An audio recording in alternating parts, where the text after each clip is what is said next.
things stand with Iran? The U.S. has got sizable military assets. You know, we have a lot of ships going that direction, just in case. We have a big flotilla going in that direction, and we'll see what happens. Big force. We have a big force going toward Iran. I'd rather not see anything happen, but we're watching them very closely. So as you can see right there, Donald Trump is continuing to threaten military strikes, possibly full-on regime change in Iran, as a large quantity of US forces at great expense are dispatched to the region. Cenk, your 2 cents? Yeah, so look, when we attack this time, and I think it's gonna be when, we're not sending the USS Abraham Lincoln to have a picnic there. And we'll get to all the facts as to why I think it's going to happen. And Iran this time says we're not gonna just retaliate against Israel. America's attacking us, we're gonna attack back. And when they do, if we lose any soldiers, that is all on Israel's hands. And you should be furious at Israel for getting us into this war, bribing us into this war, manipulating us into this war. We have no business with Iran at all. This is 100% Israel's war that we are being made to fight. So remember that when they strike back. Yeah, and look, there's probably a lot of people watching that do want intervention on behalf of the protesters. I just want to be very clear. Donald Trump does not give one iota, one quantum of a damn about any of the civilians in Iran. So maybe there's a good consequence that comes out of what he does. Maybe, we'll see, probably not based on his track record. No chance, there's no chance that it's gonna be. But that's definitely not why he's doing any of it. And I agree. He's not sending them there just in case. Come on, they're gonna spend billions of dollars on this. Yeah. They're going to attack. So I'll get to my thoughts on Iran as well, but you're worried about protecting the protesters. You're attacking protesters here at home. You're not worried about American protesters. They're getting shot in the head 3 times by your own forces. And you're pretending to care about Iranian protesters? Who thinks that Donald Trump's heart breaks for protesters and that's why he might go to war and not the hundreds of millions of dollars he's gotten from the Israeli lobby? Come on. So here's what we know right now. So US officials speaking on condition of anonymity say that as we alluded to, the aircraft carrier USS Abraham Lincoln and several guided missile destroyers will arrive in the Middle East in the coming days.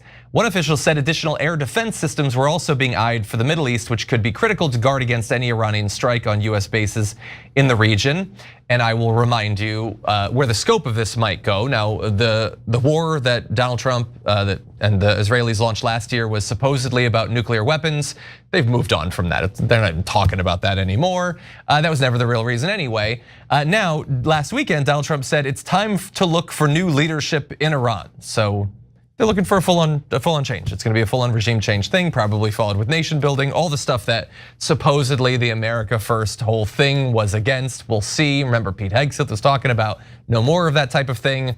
We'll see in a couple of days or perhaps a week. And Iran, of course, is responding with their own threats. Commander of Iran's Revolutionary Guard said the Islamic Revolutionary Guard Corps and Dear Iran have their finger on the trigger, more prepared than ever, ready to carry out the orders and measures of the Supreme Commander-in-Chief, a leader dearer than our own lives. And Iran's foreign minister wrote an op-ed in the Wall Street Journal that said, unlike the restraint Iran showed in June 2025, our powerful armed forces have no qualms about firing back with everything we have if we come under renewed attack. An all-out confrontation will certainly be ferocious and drag on far, far longer than the fantasy timelines that Israel and its proxies are trying to peddle to the White House. And so, I think we've been pretty clear at this point that this is not just a negotiating strategy. This is not just in case. Is there any chance of that, or you think this is a thing of this weekend? This is a thing of a week from now? What do you think? So look, guys, they said it was about the nukes that didn't exist, just like in Iraq, the weapons of mass destruction that didn't exist. So then they got rid of the nukes that didn't exist. Then they want to go to war again. So wait, I thought it was about the nuclear facilities, and Trump said the nuclear facilities were completely destroyed. If you're a cuck for Trump and you believe everything he says, then there is no threat left. Then Israel changed it to, well, Did we say we wanted to attack because of nukes? We meant ballistic missiles, but almost every country has ballistic missiles. It doesn't matter, it doesn't matter. We want regime change, we want blood, but not ours, of course. Israel's gonna stay on the sidelines, make Americans die for this war, right? And make you spend billions, maybe trillions like we did last time on behalf of Israel to eliminate yet another enemy of Israel. This is all about Israel. Zero American interest in this, none. Zero. No one has ever said anything about American interest. They don't even bother. They're just like, well, obviously we have to murder them and decapitate their regime and change it and put in a shah, a king, etc., a dictator, and of course that will help Israel. Well, where does it help us?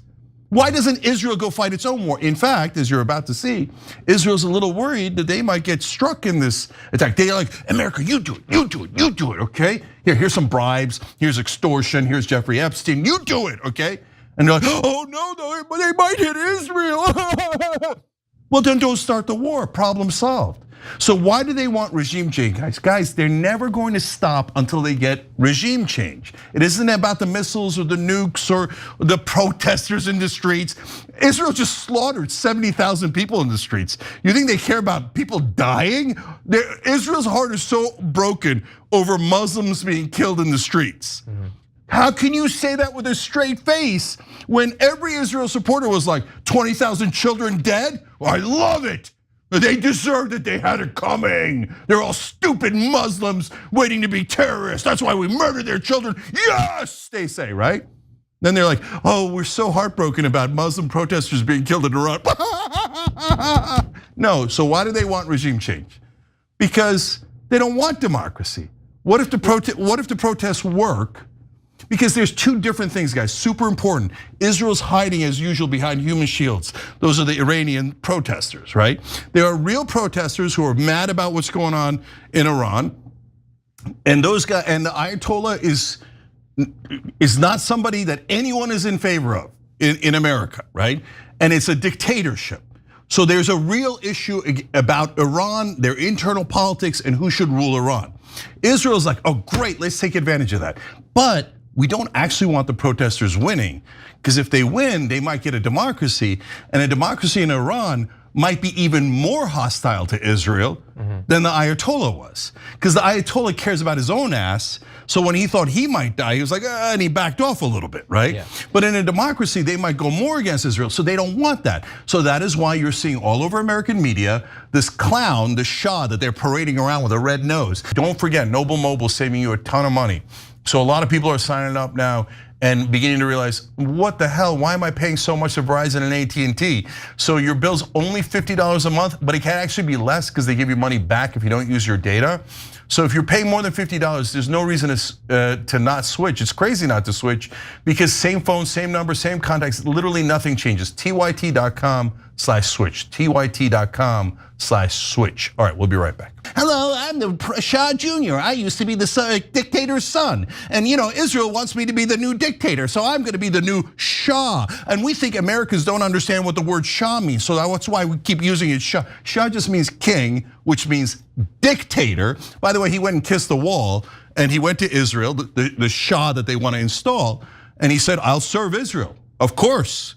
So that this war is 1000% for Israel. And that is why, like when I point out that the motivations are they don't actually care, that's not just like a side point. That has to do with the outcome that you'll have. And this is not purely hypothetical. We've already seen it in Venezuela. They took out the leadership, so now democracy? No, no democracy. No, they get someone that serves them and primarily serves American business interests. Yeah, Maduro sucked. The replacement, is that gonna be better for the people of Venezuela? Maybe, I guess roll the dice, but there's no guarantee. And certainly it is not up to them. There's no self-determination here where they get to choose, and there is no reason to believe that that is the case or that will be the case in Iran. And I actually do care about them. If I could press a button and yeet the entire regime into the sun and have it be replaced by actual democracy in Iran, I would do that. Because I do actually care about them. But I don't trust Donald Trump, I certainly don't trust Netanyahu to actually allow them to choose what happens to them. It'll be a different form, and we'll see. That said, do you want to move on to the other war that we might soon be launching? Okay, or do you want to talk about the death toll? Yeah, so last quick thing here, guys. So you're seeing tons of propaganda from the Israelis / CBS. Oh, 12,000 died, 20,000 died, that's made up. It looks like though about 5,000 have died, but what you might not know, okay, and it's very hard to get information, and I condemn the Iranian government for the killings, I condemn the Iranian government for running a dictatorship in the first place, and I condemn them for shutting off the internet, just like Israel has, kills the journalists so nobody can see the genocide in Gaza. Iran is shutting off the power and the journalists, etc., so no one can see what they're doing. But also, Mossad and Israel has bragged about how they have provocateurs in the streets, and they are actively causing violence, killing the security forces so that there's a bigger bloodbath, so they could use it as an excuse to attack Iran. And so, but most importantly for us back here in America, okay, if you think there's never going to be a cost, and a lot of MAGA's riding high thinking, oh, we keep doing all these bombings and we never lose anybody. First of all, it costs tons of money, and the media never tells you about that because beloved Israel must be protected and all of our money must be spent on behalf of Israel. So shh, Jake Tapper will never tell you all the money we spend fighting these wars for Israel. But on top of that, of course there's going to be a cost. Are you crazy?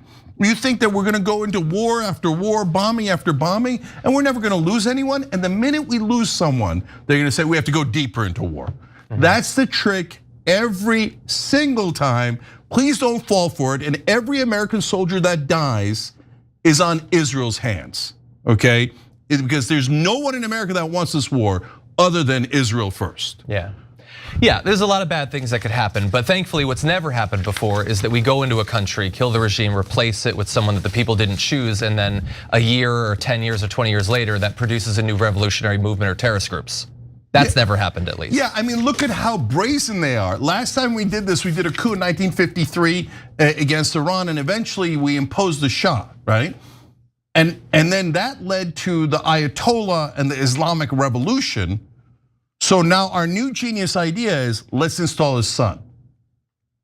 That's just gonna repeat the cycle. If you don't like Islamic extremism, you would never put a Shah in charge of Iran. But they don't mind any of that because it's more excuses. So Israel can go, oh, Islamic extremism. Oh, we're the only democracy in the Middle East. Why? They love the dictators. They imposed half the dictators in the Middle East on those Arab countries. Those are puppets for Israel. Half of those leaders in the Middle East totally and utterly work for Israel, and Israel loves that they're dictators because they suppress their own people on behalf of Israel. And that's what they would love to do to Iran, a dictatorship run by Israel. I have no interest in a dictatorship from the Ayatollah, and I have no interest in a dictatorship from Israel. Free Iran, and that does not mean bomb them and kill them. It means actually encourage in other ways, peaceful ways, diplomatic ways, economic ways, for democracy to bloom in Iran. Every time you ring the bell below, an angel gets his wings. Totally not true, but it does keep you updated on our live shows.